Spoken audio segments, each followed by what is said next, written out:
All right, let's dive into Braveheart. You mentioned you're into history and film, so I think you're going to really dig this. We're going deep with the IMDb page, checking out those user reviews and all the fun trivia. Ready to see how much of Braveheart is actually, well, real, and how much is just Hollywood magic. Yeah, definitely. Always interesting to see how history and Hollywood kind of, clash. Speaking of clashing, one thing that stood out to me in the trivia section was Mel Gibson's age, right? He was actually older playing William Wallace than the real William Wallace was back then. Kind of ironic, huh? Makes you think, would a younger actor have changed the whole vibe of the film? Yeah, it does. Interesting to think about how directors balance historical accuracy with big names. But this kind of ties into a bigger thing about the film and history, right? One of the reviews on IMDb calls Braveheart a masterpiece, even though it's not exactly historically accurate. So what do you think? Can a film be great art, even if it plays with the facts a little? That's a good question. It makes you think about how we see historical stories. Is it more about how it makes you feel or the big picture, or do we really need all the facts to be perfect? And on that note, how much do we actually know about William Wallace, the real guy? Now, that's where it gets interesting. We don't have a ton of info on Wallace, really. A lot of what we know was written way after he died, so, there's room for exaggeration. He's almost like a legendary figure now. So separating fact from fiction, well, that's a historian's job, right? It's like trying to see through fog in the Scottish Highland, I guess.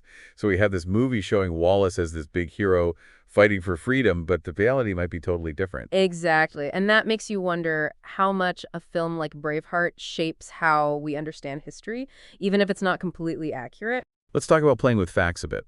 That IMDb reviewer who loved the film also mentioned Robert the Bruce. They said the film eventually gets Robert's history back on track. But in the movie, he seemed to switch sides a lot, right? Sometimes he's with the English. How does that match up with his real story? Robert the Bruce, he's a great example of how Braveheart simplifies history to make it more exciting. While the film shows him changing sides, the real Robert the Bruce was dealing with a really complicated political situation. To understand what he did, you got to think about the pressure he was under, all the different groups fighting for power, and his long-term plan, to make Scotland independent. So it wasn't just good guys versus bad guys. No way. Historical figures are rarely that simple. Bruce probably had a mix of reasons for what he did: practicality, ambition, and of course wanting Scotland to be free.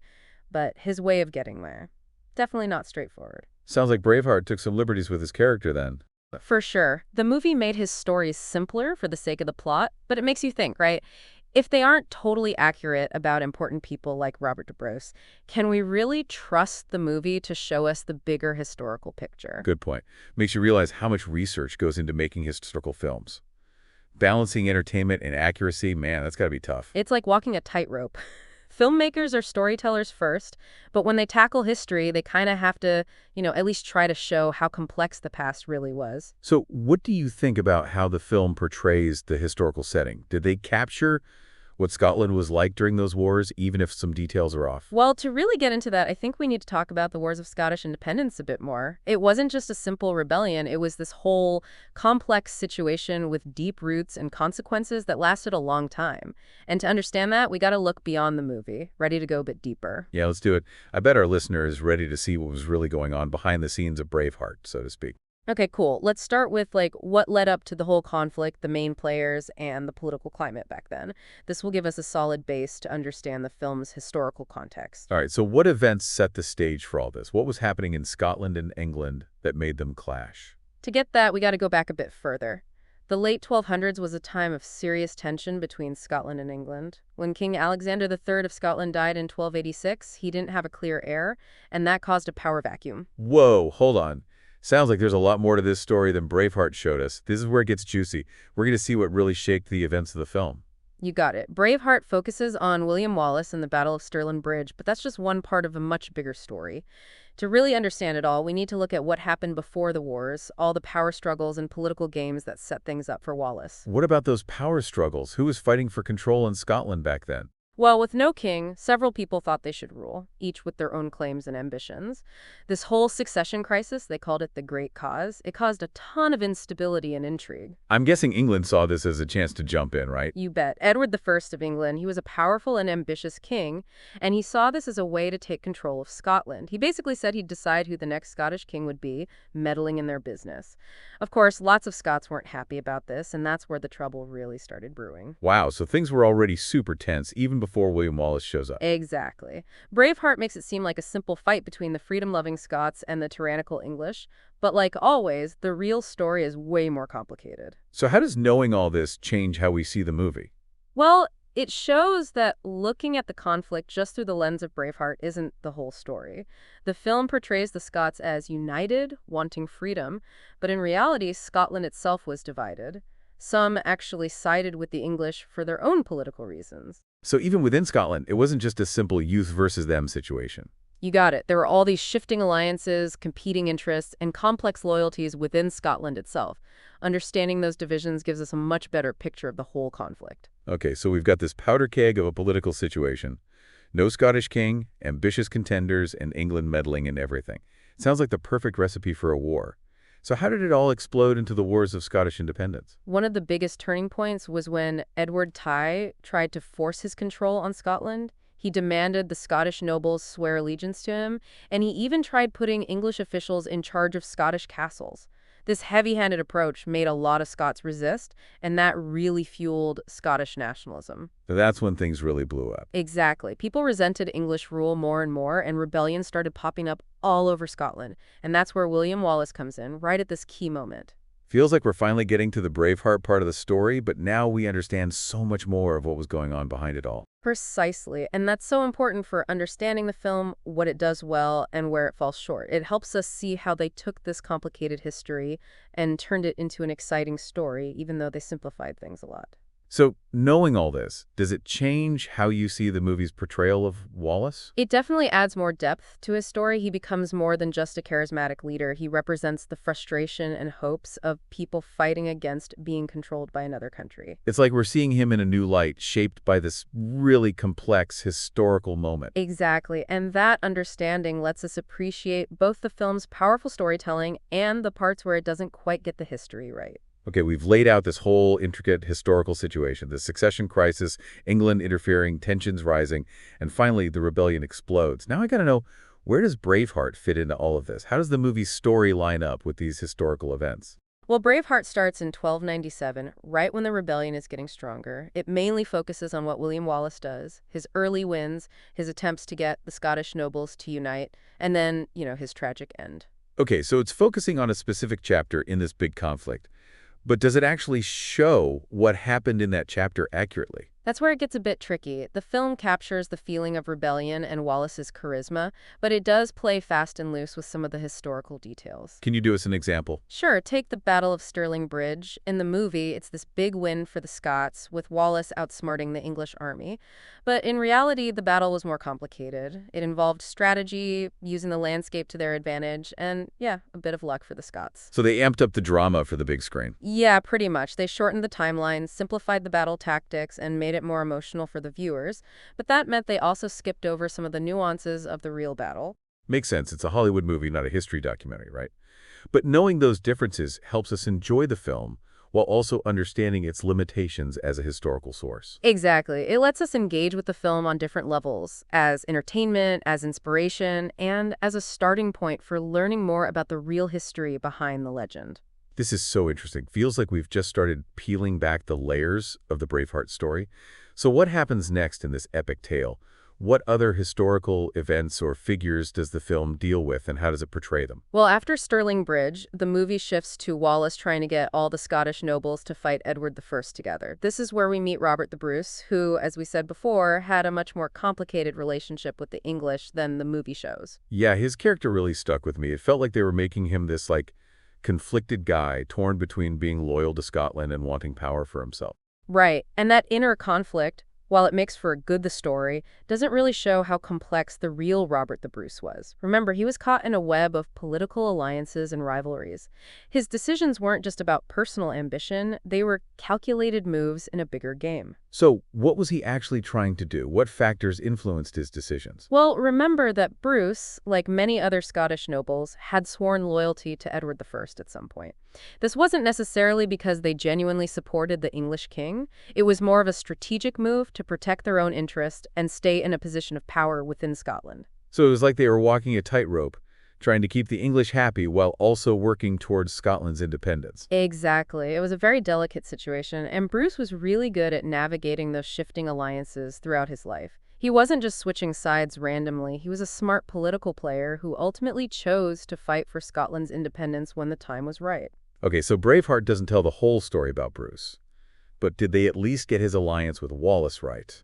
The movie does show them teaming up, but it simplifies their relationship and how it happened. For instance, the Battle of Falkirk, a turning point in the war, is shown as a result of Scottish nobles betraying Wallace and siding with the English. While there were definitely divisions among the Scots, the real battle was more complex. It involved the bad tactical decisions and the sheer strength of the English army. So it seems like Braveheart uses these dramatic betrayals to make the story more emotional, even if they're not totally accurate. Yeah, that's a common thing in historical films. They condense events, make motivations simpler, and create clear heroes and villains to tell a more exciting story. So they sacrifice some historical accuracy for entertainment value. To some extent, yes. But we have to remember that filmmakers are storytellers first, not historians. Their main goal is to create a compelling and moving experience, not to give a perfect historical account. That makes sense.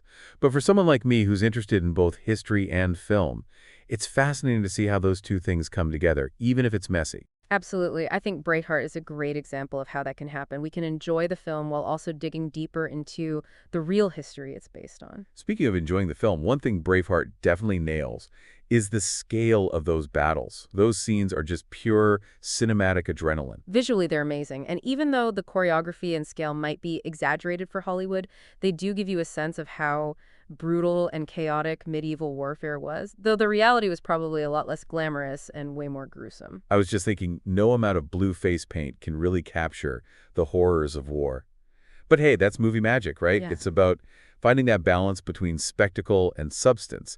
And Braveheart, whether you like it for its historical accuracy or not, definitely delivered on the spectacle. It tapped into that basic human need for stories of bravery, standing up for what you believe in, and fighting for freedom, themes that resonate with people across time and cultures. And even if the details aren't perfect, the core of the story, that struggle against oppression, the longing for liberty, those are universal truths that really speak to us. Okay, so we've talked about the historical context, the main characters, the battles, but what about how the film ends? How does Braveheart handle the conclusion of Wallace's story and the outcome of the Wars of Scottish Independence? Well, as you know, the film ends with Wallace being captured and executed. It's a really emotional scene meant to make you feel both angry at the injustice and admire Wallace's courage in the face of death. However, the movie stops there, and it leaves out what happened afterwards that ultimately led to Scotland's victory. You mean it doesn't show Robert the Bruce finally winning independence for Scotland? Exactly. It ends on Wallace's cry of freedom, which is super powerful in the movie, but it skips a really important part of the story. The Wars of Scottish Independence continued for years after Wallace died, and Robert the Bruce, the same guy who seemed so unsure of himself in the film, became the king who led Scotland to victory. Wait, so the movie ends before the conflict is actually resolved? That's interesting. Why do you think they chose to do that? From a storytelling perspective, it makes sense. They wanted to focus on Wallace as a martyr, a symbol of the Scottish resistance.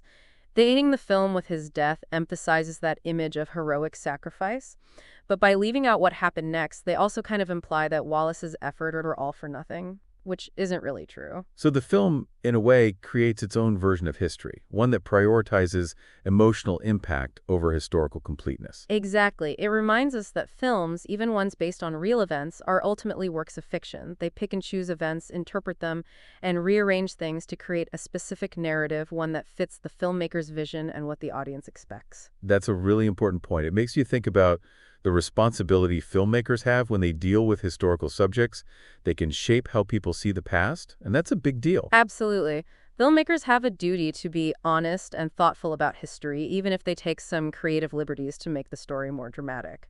So what would you say to someone who watches Braveheart and thinks that's the whole truth about William Wallace and the Wars of Scottish Independence? I tell them to keep learning, to look at other sources, and to think about the perspectives the film might have missed. Braveheart can be a great way to start learning about this period, but it's just that, a starting point. I like that. It's like the film opens a door to this fascinating historical world, but it's up to us to walk through that door and explore more. So if someone wanted to get a more accurate and complete picture of what really happened, where would you suggest they start? Well, there are some great books and documentaries out there that go into detail about the wars of Scottish independence. They give a more balanced view of the important people, the battles, and all the political maneuvering that happened during this crucial time in Scottish history. That's good advice. It's like taking the Braveheart experience to a whole new level, going from the spectacle of the movie to a deeper understanding of history. Exactly, and that's what's so cool about history. It's full of stories waiting to be discovered, layers to be peeled back, and perspectives to be challenged. Okay, so we've talked about the historical context, how the film portrays things, and even the ethical stuff that comes with making movies about history. Now I want to talk about Braveheart's legacy. We've touched on its impact on Scottish nationalism and tourism, but what about pop culture? How has this film stuck with us in our collective memory? That's an interesting question. Braveheart, beyond just the story it tells, has become a cultural reference point. It's inspired tons of memes, parodies, and references in pop culture. That image of Mel Gibson with the blue face paint yelling freedom has become iconic. It's not just about the film anymore, it's part of our shared cultural language. It's funny you mention that image because it shows how powerful the film is. Even if people haven't seen Braveheart, they probably recognize that image, that cry for freedom. It's become a symbol of rebellion, of standing up for what you believe in, even when it seems impossible. You got it. It's a cultural symbol now, separate from the history it came from, with a new meaning, and that shows how films can create lasting images and stories that stay with us for generations. It's like the film tapped into something universal, that human desire for freedom, for controlling our own destinies. And that message, that image, has gone beyond the specifics of Scottish history and become something much bigger. Exactly. And that's what makes Braveheart, even with its historical inaccuracies and Hollywood drama, so fascinating. It's a film that has sparked debates, made people feel strongly, and left a clear mark on our culture. And I bet it sparked some interesting conversations among our listeners, friends, and family, too. It's a film that makes you want to talk about it, to think about history, about how stories are told, and how those two things come together. Absolutely. And those conversations are really important for understanding the past and how it connects to the present. Braveheart, even though it's not a perfect history lesson, has helped start those discussions, and that's something valuable in itself. Okay, so we've covered a lot here. We've explored the historical context, the choices the filmmakers made, and the impact the film has had. But before we wrap up, I want to turn it over to you, our listener. What has stuck with you the most about Braveheart? What has this deep dive shown you about the film and its place in history and popular culture? It's been really cool, like unpacking this whole film.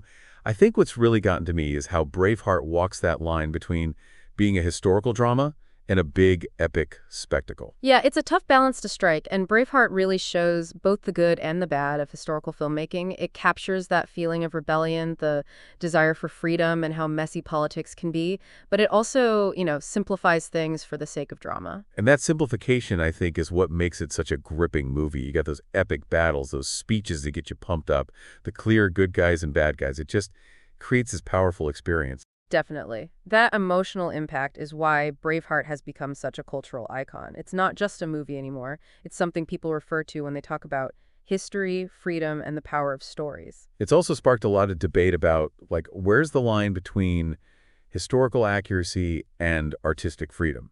Can a film be entertaining and historically responsible at the same time? That's the big question, right? And I don't think there's one right answer. The important thing, I think, is to watch these films with a critical eye, to recognize what they might not get right, while also appreciating how they can transport us to another time and place. It's like that saying, history is written by the victors. But with Braveheart, it's more like history as seen through a Hollywood lens. Exactly. And that perspective, even if it's not always accurate, can be a good starting point for exploring the past. It can spark our curiosity, get us excited about history, and lead us to learn more about things we might not have otherwise. So, would you say that Braveheart, even with its inaccuracies, has helped people understand Scottish history better? I'd say it's had both positive and negative effects. On the one hand, it's brought Scottish history to a huge audience, introducing people all over the world to figures and events they might never have known about. On the other hand, it's also spread some myths and stereotypes, oversimplifying a complicated period into this like romanticized story. It's like the film has created its own version of history, one that's popular but needs to be, constantly looked at and questioned. Precisely. It reminds us that history isn't set in stone. It's an ongoing discussion, a constant reinterpretation of the past based on new evidence, new viewpoints, and new ways of understanding things.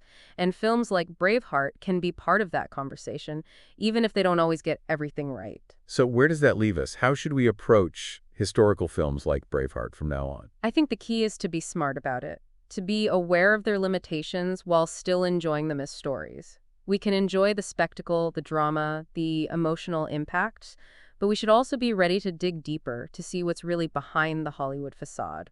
Like, we're being encouraged to become history detectives, using the film as a clue to uncover a deeper, more complex truth. Exactly, and that's what makes history so exciting. It's a puzzle to solve, a story to tell, and sometimes a film like Braveheart can be that initial spark that gets us interested and starts us on that journey of discovery.